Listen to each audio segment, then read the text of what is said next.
Portem ja unes setmanes de confinament i a poc la nostra motivació i el nostre interès per seguir entrenant va disminuint i és normal. Però es pot mantenir la motivació alta per continuar entrenant i preparant-nos, tot i la situació de confinament? Doncs bé, us donaré 3 formes, 3 consells molt pràctics i sobretot molt senzills d'aplicar perquè la vostra motivació estigui al màxim nivell tot i aquesta situació. El primer que hem de fer és continuar treballant per objectius. Com a bons esportistes que sou, heu après a treballar per objectius. Alguns d'ells són objectius que us han marcat els entrenadors i les entrenadores i només heu hagut de seguir les seves indicacions. Però de la mateixa manera que quan estàveu entrenant presencialment en el club, en el centre de tecnificació, el que ens dedicàvem era no només a seguir les directrius del que ens deien els nostres entrenadors, sinó que nosaltres mateixos havíem de treballar per assolir els propis objectius que ens havíem marcat d'aquell entrenament.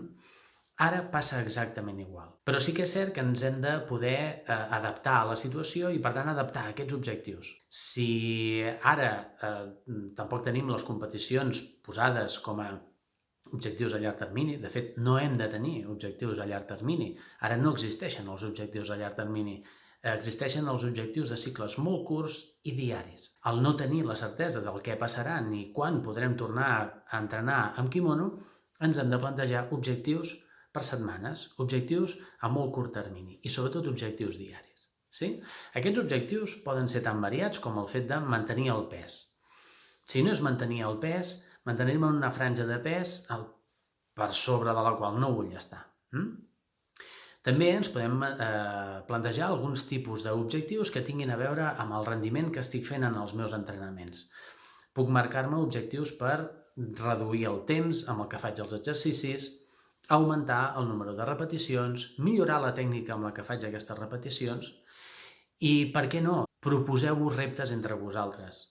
Això motiva molt. Són objectius que, a més, en forma de joc, us aneu proposant els uns als altres.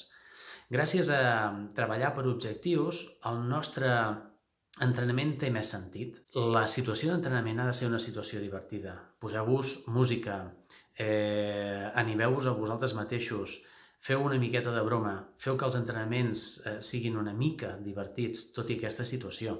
A més, estem parlant que aquests objectius han de ser mesurables. Vosaltres heu de poder saber si els esteu superant. Han de poder tenir alguna forma de valorar la seva millora o, pel contrari, que no l'estic assolint.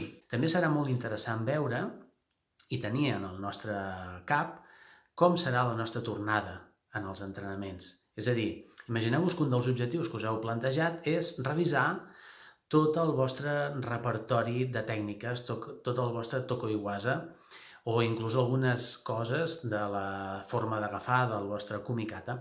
Si sou capaços de planificar canvis, d'imaginar-vos com voleu tornar com a judoques, serà molt interessant també veure si heu assolit aquests canvis o no quan arribeu per fi al tatami. La segona eina que us vull donar per mantenir la motivació alta és utilitzar la visualització. La visualització és molt més que imaginar-nos escenes en el nostre cap. La visualització és una tècnica, però també és una capacitat que tenim les persones per poder reproduir situacions a través del màxim de sentits possibles. És a dir, que amb la mirada fixada en un punt o bé amb els ulls tancats, nosaltres siguem capaços d'imaginar-nos imatges, d'imaginar-nos sons, inclús d'imaginar-nos olors que fan referència a alguna cosa que em pot donar una motivació, que em pot donar inclús algun estat emocional determinat, com l'agressivitat, sí, o l'alegria, que necessitem per entrenar. Per tant, una de les coses que us demano és que, dintre del que hem parlat abans, que era el plantejament d'aquests objectius, quan els estigueu fent, visualitzar que esteu entrenant en el club, que esteu a la sala de peses, que esteu en el tatami. Seria bo que amb els ulls tancats vosaltres, mentre escalfeu, pugueu imaginar-vos que esteu entrant en aquella situació. Això anímicament us ajudarà força. A més, un altre punt en el que us pot ajudar molt la visualització és que mentre jo estigui fent un exercici que pugui tenir una certa transferència en el judo, és a dir, si jo estic treballant amb les gomes, fent l'exercici d'Aikite i Surite, jo he d'intentar poder-me imaginar, visualitzar que allò ho estic fent amb un uke. I si a més estem fent treballs de potència i em vull imaginar que allò és un exercici transferible, és a dir, que pot assemblar-se i que pot tenir una certa similitud amb la competició, m'imagino el combat. Si nosaltres el que fem és aquesta realitat augmentada, aquesta visualització, com si virtualment estiguéssim en aquesta situació, el nostre punt d'activació, d'ànim i de motivació veureu que creix molt. És molt divertit jugar amb aquesta visualització. El tercer consell és pensar amb lògica. Sí?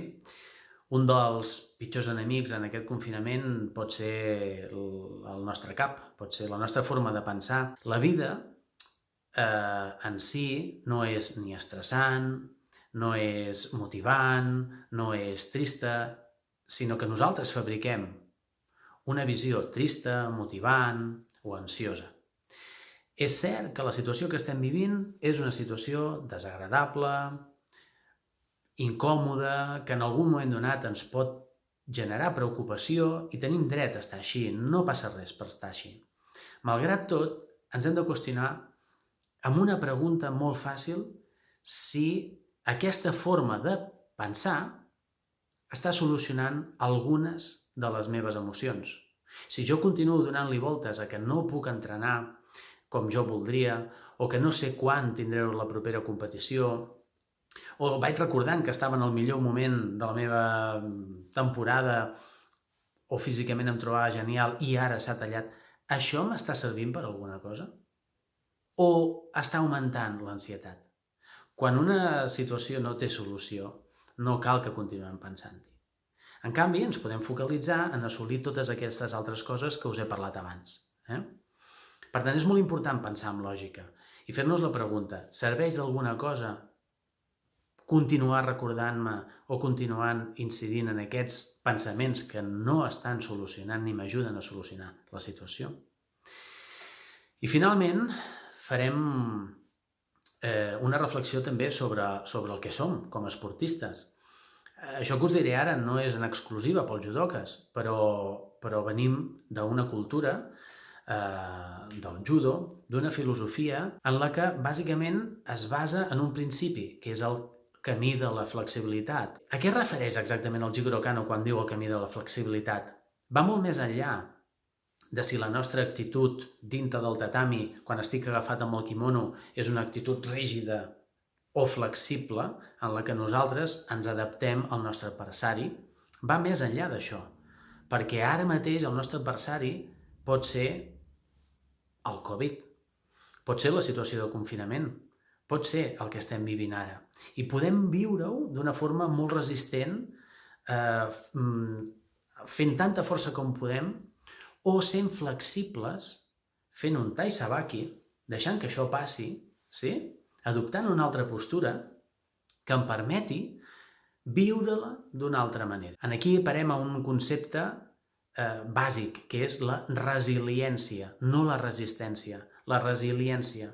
Resistir és mantenir-me fort fent el màxim de resistència possible fins que al final pot ser que em trenqui. Quan una persona emocionalment es trenca, ho nota perquè sent ansietat, perquè sent agòbio, perquè té tristesa, perquè s'enfada amb tothom. Aquí ens hem trencat una mica. Una persona resilient entén i accepta que ara toca això. I no es frustra, no pot fer res.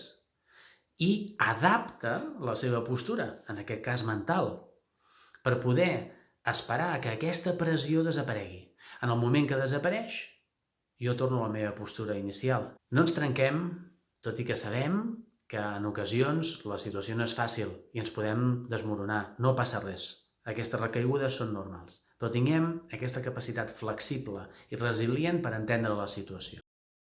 Si sou capaços de marcar-vos objectius entrenant, si sou capaços d'aplicar la visualització per millorar la vostra motivació i si sou capaços de canviar el xip per tenir un pensament una mica més lògic i una miqueta més flexible, sé que aprofitareu aquestes setmanes per mantenir el vostre nivell tot aquest temps haurà sigut un temps útil i ben emprat. Us desitjo molts ànims, moltes forces i ens veiem al tatami.